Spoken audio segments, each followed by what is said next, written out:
नमस्कार दोस्तों, मैं बीपी मंदन से पीके गुजर और अभी हम खड़े हुए हैं नेहरू गार्डन दौसा।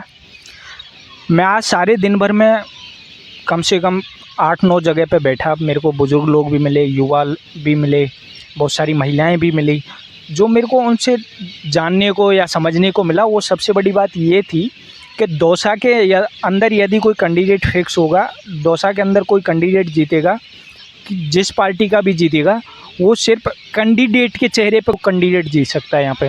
क्योंकि मोस्टली मैंने जिससे भी पूछा किस पार्टी का कौन सा माहौल चल रहा है, कौन सी पार्टी यहाँ पे जीत रही है, कौन सी पार्टी का माहौल अच्छा है यहाँ पे, तो एक ही सबका एक ही मत में, एक ही स्वर में कहना था। उन सब ने एक ही बात बोली कि यहाँ पे कैंडिडेट देखेंगे हम लोग, कैंडिडेट का चेहरा कौन सा होगा, कौन सा कैंडिडेट हमारे लिए ठीक होगा। अब ये देखने वाली बड़ी बात होगी, पार्टियों के लिए भी बड़ा चैलेंज होगा कि कौन से कैंडिडेट को लाके वो देती हैं जनता के लिए, और जिस चेहरे को वो लाके खड़ा करती हैं वो चेहरा जनता को पसंद आता भी है या नहीं भी आता।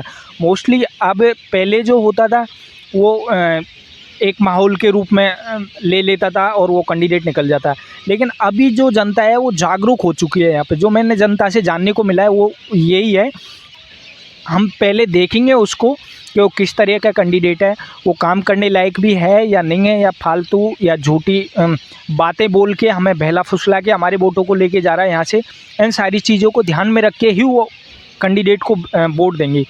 अब मोस्टली यदि हम बीजेपी के कैंडिडेटों की यहाँ पे बात करें तो सबसे पहला नाम आता है शंकर लाल शर्मा जी, जो कि यहाँ पे वरिष्ठ भी हैं, और उनका जो एक बड़ा नाम है यहाँ पे बीसलपुर से पानी लाने के लिए माना जाता है। दौसा के अंदर के उनका बड़ा योगदान रहा था पानी, और यहाँ पे हर 2 घंटे में पानी पहुँचने के ऊपर पीछे भी शंकर लाल शर्मा का हाथ बताया जाता है।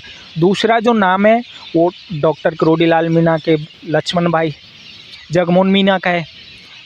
तीसरा जो नाम है यहाँ पे हेम सिंह भडाना जी हैं, जो कि पूर्व कैबिनेट मंत्री हैं, अलवर की थानागाजी विधानसभा क्षेत्र से प्रत्याशी रह चुके, वहाँ से वो चुनाव हार चुके थे, लेकिन अभी फिर दोबारा से टिकट मांग रहे हैं। तीसरा नाम है जो यहाँ पे एक उसका नीलम गुजर का भी है, वैसे पिंकी गुजर भी टिकट मांग रही हैं। पांचवा नाम है जो यहाँ पे एक बंसीवाल जी हैं, वो भी जो 2 बार के यहाँ पे विधायक रह चुके हैं दौसा से, वो भी टिकट मांग रहे हैं। तो कुल मिला के बात ये है, बीजेपी के कम से कम यहाँ पे 10-15 प्रत्याशी टिकट मांग रहे हैं, लेकिन उनमें भी जो मुख्य रूप से प्रत्याशी हैं वो यही हैं, शंकर लाल जी, जगमोहन मीणा जी और नीलम गुजर जी, हेम सिंह भडाना जी, और एक ये जो बंसीवाल जी का नाम मुख्य रूप से यहाँ पे चल रहा है बीजेपी की तरफ से। यदि हम कांग्रेस की बात करते हैं तो कांग्रेस का पहला नाम सबसे पहले जो आता है वो यही आता है कि मुरारी लाल के परिवार में, या तो मुरारी लाल के परिवार में टिकट जाएगा। यदि मुरारी लाल के परिवार में टिकट नहीं जाता है तो मुरारी लाल का एक प्रधान के ऊपर हाथ बताया जाता है, वो डीसी बैरवा, उसको जाएगा। यदि डीसी बैरवा को टिकट नहीं जाता है तो उसके बाद में यहाँ पे तीसरा नंबर आता है, वो है सुरेंद्र गुजर।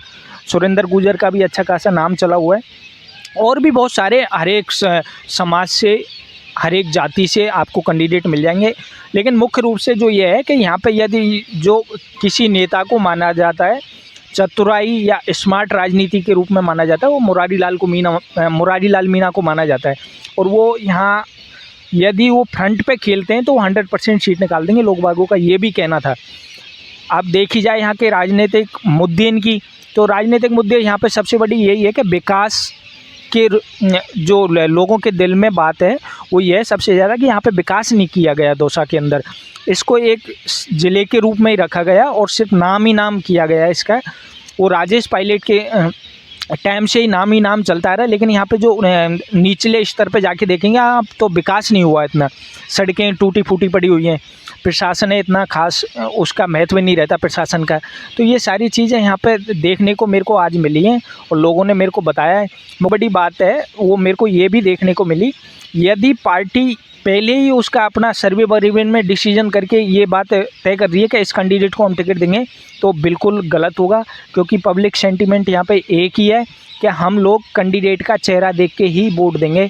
ये सबसे बड़ी भूल होगी पार्टी की, यदि पार्टी अपने आप में कोई इम्पोर्ट करके नेता लाती है या फिर यहाँ पे बिगड़ उसको सोचे समझे या पर टिकट दे देती है, तो पार्टी की बुरी तरह से यहाँ पे हार होगी। क्योंकि यहाँ की जनता का, यहाँ के लोगों का एक ही मत है, एक ही सर्वसम्मति से कहना है कि हम कैंडिडेट के चेहरे को, उसके कार्यशैली को देख के ही हम यहाँ पे वोट देंगे।